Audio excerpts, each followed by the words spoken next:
anak-anak Ibu yang di kelas 11 TKJ, ya, dimanapun kalian berada, Ibu harap kalian tetap sehat di dalam pembelajaran daring ya, Nak ya.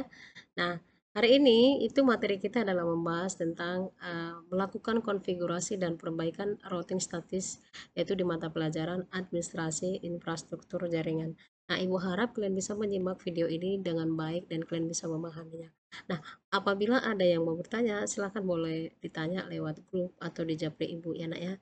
Oke, tetap semangat di dalam pembelajaran walaupun kita pelaksanaannya secara daring. Oke.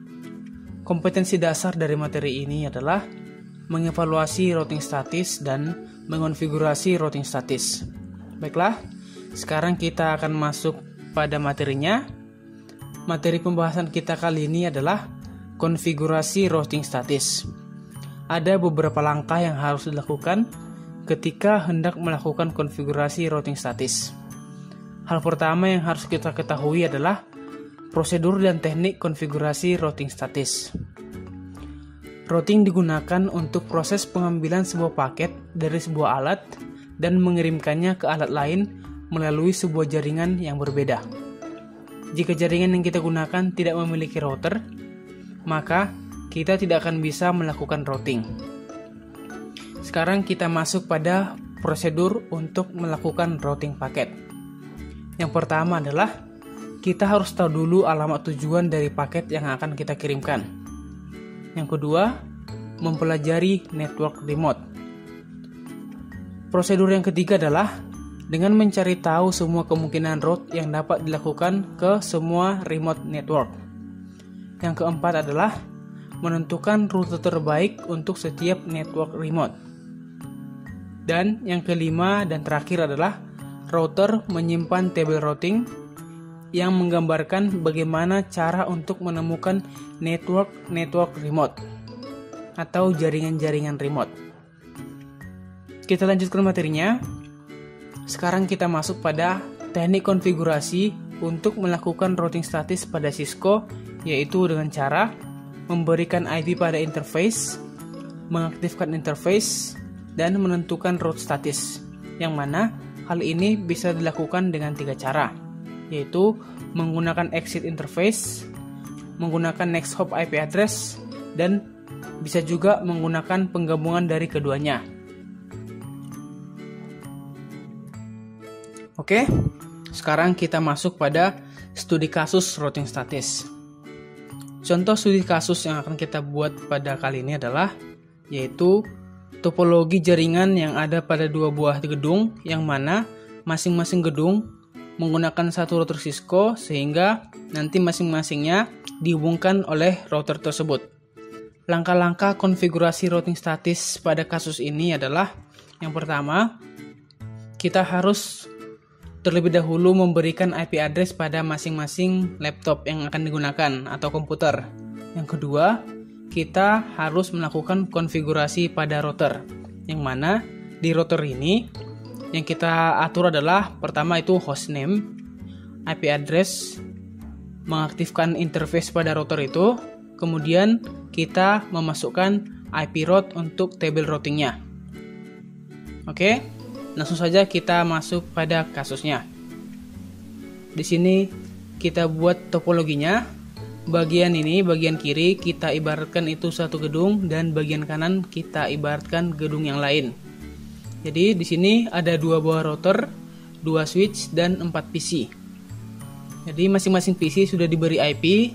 PC 0 itu IP-nya 192.168.10.2. PC 1 IP-nya itu 192.168.10.3. PC 2 192.168.20.2, PC 3 192.168.20.3. Oke, kemudian di routernya di sini kita buat di router yang mana itu fast Ethernet 00 terhubung ke switch. Kita beri IP 192.168.10.1.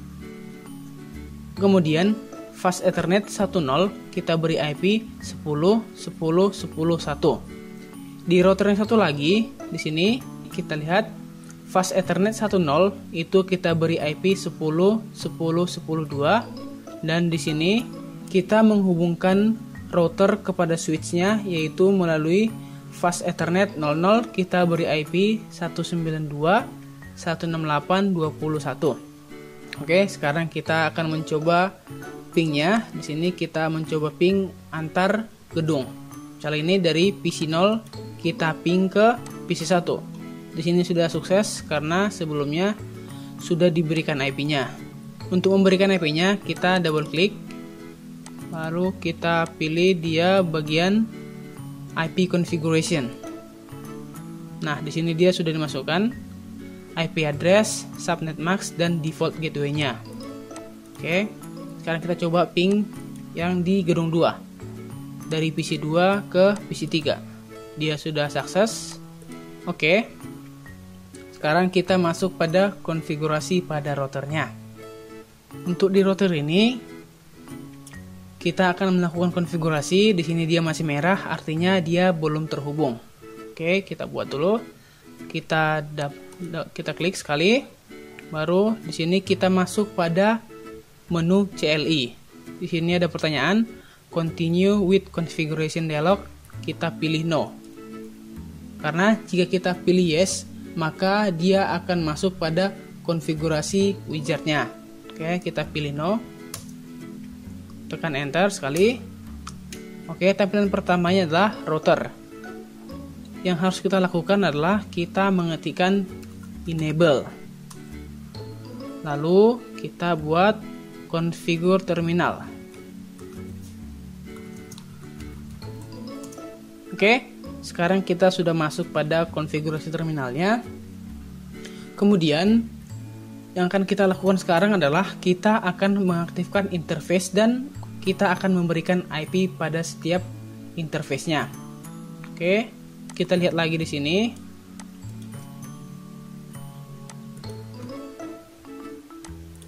Oke.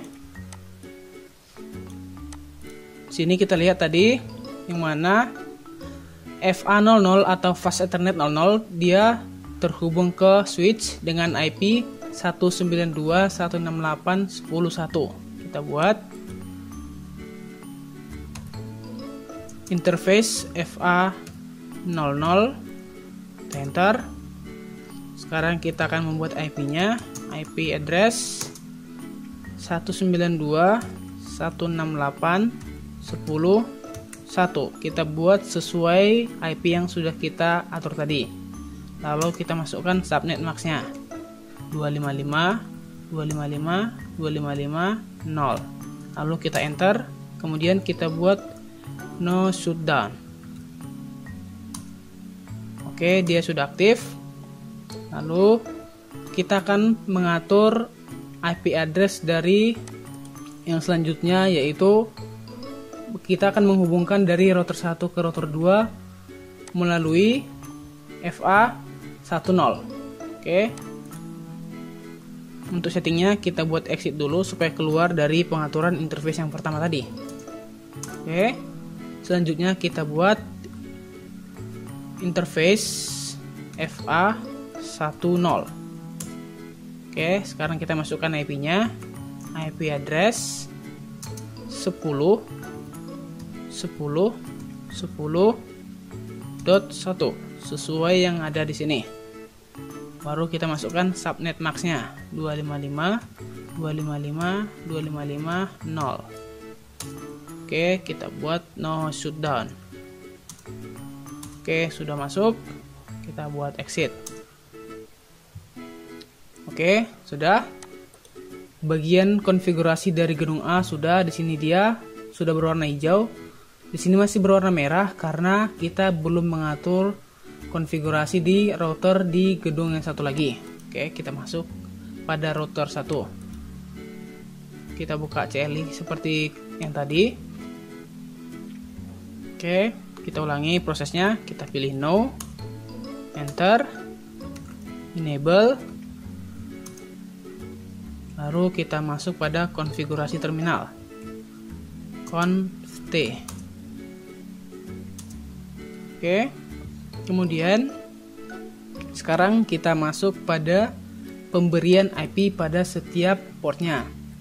Oke, di sini dia FA00 terhubung ke switch dengan IP 192.168.20.1. Oke, kita buat interface FA00 IP address 192.168.20.1. Masukkan subnet max-nya 255.255.255.0. Kita enter, buat no shutdown. Oke, exit. Oke, dia sudah berwarna hijau. Sekarang kita lanjut pada bagian ini, dimana dia terhubung pada FA10. Kita buat interface FA10 IP address 10.10.10.2. Masukkan subnet max-nya 255.255.255.0. No shutdown. Oke, semua konfigurasi sudah selesai. Sekarang kita akan mencoba menghubungkannya. Oke, kita coba ping dari PC0 ke PC1. Dia sudah berhasil.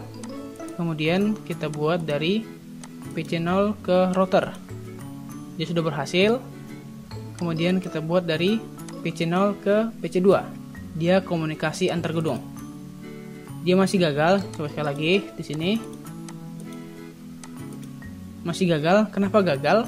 Karena kita belum membuat konfigurasi routing statisnya atau IP route, yang mana itu adalah jalur yang menghubungkan dari gedung A ke gedung B. Oke, sekarang kita akan mengatur IP route-nya. Oke, kita klik. Kita akan mengatur pertama dari gedung 1. Oke, kita buka sini. Kita exit dulu. Oke, di sini kita akan membuat IP route. Untuk IP route sendiri, kita harus menentukan alamat tujuan dan dia lewat dari mana. Misalnya seperti ini. Kita akan mengirim data dari PC0 ke PC2. Artinya, kita harus tahu dulu di mana alamat tujuan dari PC2 ini. Alamat tujuannya adalah di sini. 192.168.20.1 dan kita mengirimkannya dari router ini ke gedung B, yaitu melalui IP 10.10.10.2. Oke. Jadi caranya adalah kita tentukan dulu alamat tujuannya, yaitu 192.168.20.0. Oke, di sini kita buat 0 supaya dia nanti bisa terhubung. Kemudian kita buat subnet max-nya 255.255.255.0. Kemudian kita masukkan IP melalui. Kemudian sekarang kita masukkan dia melalui IP yang mana. Jadi di sini dia terhubung dari router 1 ke router 2 ini terhubung melalui IP yang ini. Kita masukkan 10.10.10.2. Oke, kita enter. Oke, sudah. Lalu sebaliknya, ketika kita akan mengirimkan data dari gedung B ke gedung A, kita harus juga melakukan konfigurasi routernya. Oke, kita melakukan hal yang sama. Kita exit dulu. Kita buat IP route. Jadi di sini tujuannya adalah 192.168.10.1. Jadi kita buat di sini 192.168.10.0. Oke, kita buat subnet max-nya 255.255.255.0. Kemudian kita masukkan melalui IP yang mana, yaitu 10.10.10.1. 10.10.10.1. Oke, kita enter. Oke, itulah untuk konfigurasinya. Sekarang kita akan mencoba untuk menghubungkannya. Kita pilih, kita coba ping dari PC2 ke routernya. Sudah berhasil. Kemudian kita coba ping dari PC2 ke PC0. Oke, dia sudah berhasil. Oke, kita coba ping dari PC2 ke PC1. Oke, dia sudah berhasil. Itulah materi untuk konfigurasi routing statis. Sejauh ini bisa dipahami ya. Kita lanjutkan materinya. Sekarang kita masuk pada submateri selanjutnya, yaitu perbaikan permasalahan routing statis. Sebelum kita hendak melakukan perbaikan permasalahan routing statis, maka alangkah baiknya kita sudah tahu dulu apa saja masalah atau permasalahan apa saja yang mungkin terjadi pada routing statis tersebut. Ada beberapa permasalahan routing statis, yaitu yang pertama adalah membutuhkan administrator dan operator yang paham jaringan. Kelemahan dari routing statis terletak pada sumber daya manusia atau SDM-nya, yaitu seseorang yang mengoperasikan router. Karena ketika kita menggunakan routing statis, maka setiap administrator dan operator haruslah paham betul mengenai prinsip routing dan proses manajemen pada table routing. Tujuannya adalah agar proses routing itu dapat berjalan dengan lancar dan tidak terjadi kesalahan pada rute pengiriman paket informasi. Yang kedua, sulit diterapkan pada jaringan dengan skala besar. Sesuai dengan masalah yang pertama tadi, yang mana adanya keterbatasan pada kemampuan sumber daya manusia atau SDM, itulah yang dapat menyebabkan routing statis tidak cocok jika diterapkan ke dalam jaringan yang berskala besar. Karena jika jaringan yang digunakan adalah jaringan yang berskala besar, maka seorang administrator akan sangat kerepotan dan kesusahan dalam membuat routing tabelnya, sehingga hal ini sangat tidak efektif untuk digunakan. Yang terakhir adalah proses edit data pada routing table harus dilakukan secara manual. Sebelum sistem harus menutup atau membuka sebuah rute pada proses routing, maka administrator harus lebih dulu melakukan pengeditan dan pembaruan pada routing table secara manual. Tentunya, hal itu akan menyulitkan operator jika jaringan yang digunakan terlalu besar, sehingga akan sangat banyak pembaruan pada routing table. Dan hal ini akan memakan waktu yang cukup lama, sehingga akan mengurangi efisiensi waktu dari proses routing yang akan berlangsung. Oke, baiklah, sekian materi.